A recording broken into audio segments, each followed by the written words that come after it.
want to begin today with Simone Biles. I've been thinking a lot about how I feel on this, and I didn't want to knee-jerk defend her because I've long been her fan. I interviewed her while I was at NBC. Nor did I want to pile on, just because when the mainstream narrative is so strongly in one direction, I tend to get suspicious.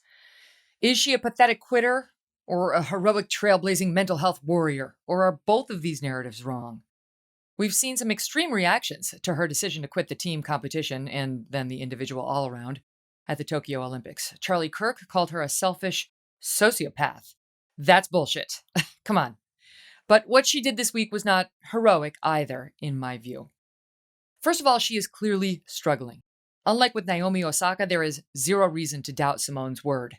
Remember, Osaka only landed on the "I have social anxiety" excuse for refusing to do press conferences after she had been condemned by her fellow players, the Grand Slam tournaments, and by pundits chastising her for equating her annoyance at reporters' questions to actual mental health struggles.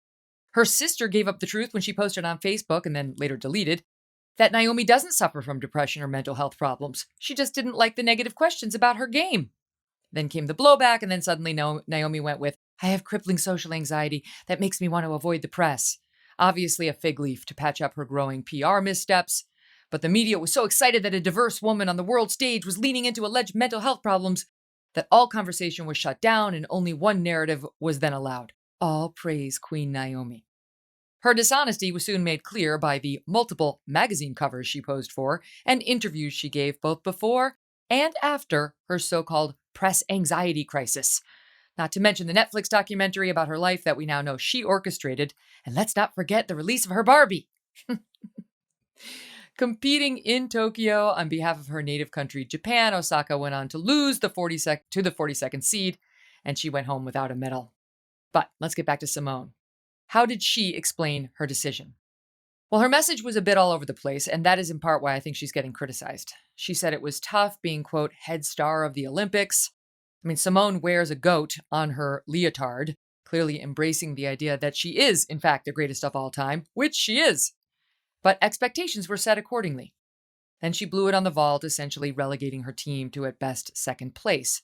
And she, the team captain, refused to finish the competition. She explained she was not having as much fun as she wanted at the games, that she had wanted this competition to be, quote, for myself, and not, quote, to please other people, which not surprisingly made some other people feel unimportant to Simone, namely some of her countrymen who sent her to represent America, not to compete for herself. But she also said her head wasn't in the right place and that she had realized this is not worth getting hurt. She said she wanted to walk out of that arena, not be carried out on a stretcher, which has happened to others before. Young gymnasts have been paralyzed, leading to death when things go wrong in that sport. Who the hell are we to say, do that life-threatening routine anyway? This isn't tennis or a press conference that an athlete is expected to attend. This is high-flying aerial vaults and backward flips on balance beams and jumps that defy gravity on the floor routines. Moreover, Simone Biles has earned our deference to her in making these decisions. Remember, in gymnastics, there's Simone, and then there is everyone else. No one even comes close. Her daring feats on the vault are so extraordinary, judges struggle to even understand how to rate them. Silver is like gold to the gymnasts competing against her because they know she's in a league of her own. So when she says, "This time, I couldn't," we should believe her and accept her decision to say, "It wasn't safe for me today." And you know what? We're forgetting something. There is a history here. Simone Biles has been abused by this damn sport and the leaders of it for years. She was a victim of the evil team doctor Larry Nassar, a serial child molester who hurt Simone for years along with so many of her friends and teammates. She said publicly that one of the reasons she came back to compete this year, at, I guess it's considered old in gymnastics, age 24, was that she thought officials would brush the abuse story to the side if a survivor were not on the floor. She was out there for a lot of complicated reasons, and she was in the very setting that led to her serial abuse in the first place. Is it any wonder that she wasn't really in the right headspace? So Simone Biles deserves our full support. But supporting her does not mean one needs to celebrate this development.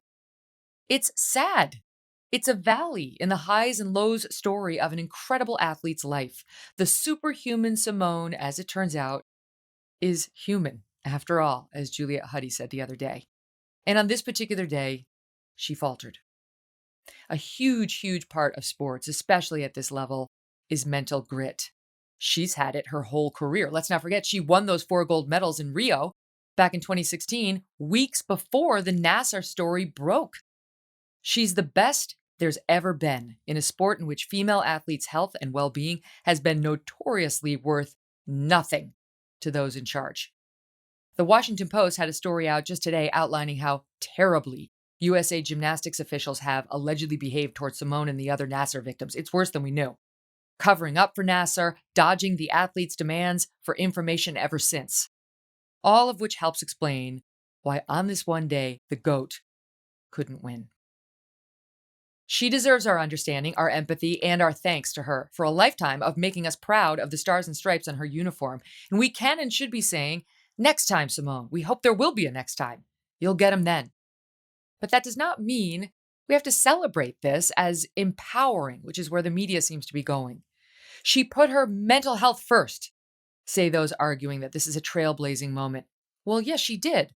But one can understand how the American people who put her on that team so she could compete and win don't feel like celebrating this particular moment. Deadspin called this, quote, the most impressive move of Simone's career. The most impressive? No. But that comment is indicative of a larger issue in our society right now where we seem to want to cheer on any surrender to upset. Outside of Simone, this is what we're doing lately. Whereas we used to celebrate toughing it out. Take the military, for example. We can't have our Navy SEALs putting mental health first instead of jumping into the helicopters to go kill bad guys. Our frontline medical workers don't have that luxury when they walk into COVID-infested hospitals and nursing homes to take care of the sick and dying. Bailing on a commitment in order to put one's mental health first may indeed be necessary and something which one's mom will applaud. But the folks who are counting on you to do your job do not need to feel that way. They are allowed to feel a bit sad and disappointed. And they will clap as you walk off after a bad vault, but they don't have to clap when you quit, or in this case, because you quit. We don't need to support our young female athletes by celebrating their surrender to self-doubt or upset. We seem to want to lionize people's retreat from emotional challenges these days. Those who say I can't get lifted onto a pedestal because they said I can't. Is that the example we want to set for young girls in particular? Can't we get to the point where we no longer shame women for self-doubt, for being emotional, or for having a rough time mentally, while not deifying them when they give in to those feelings? Simone Biles is as tough as they come. She can handle some disappointment from the fans. As a world-class athlete, no doubt she expected it. She's also entitled to our empathy for the hell she and too many other American gymnasts have been put through at the hands of those who were supposed to be protecting them. For now, I think the message should be, we are rooting for you, Simone, and the porch light remains on for your inevitable comeback. Joining me now, Christina Hoff Sommers.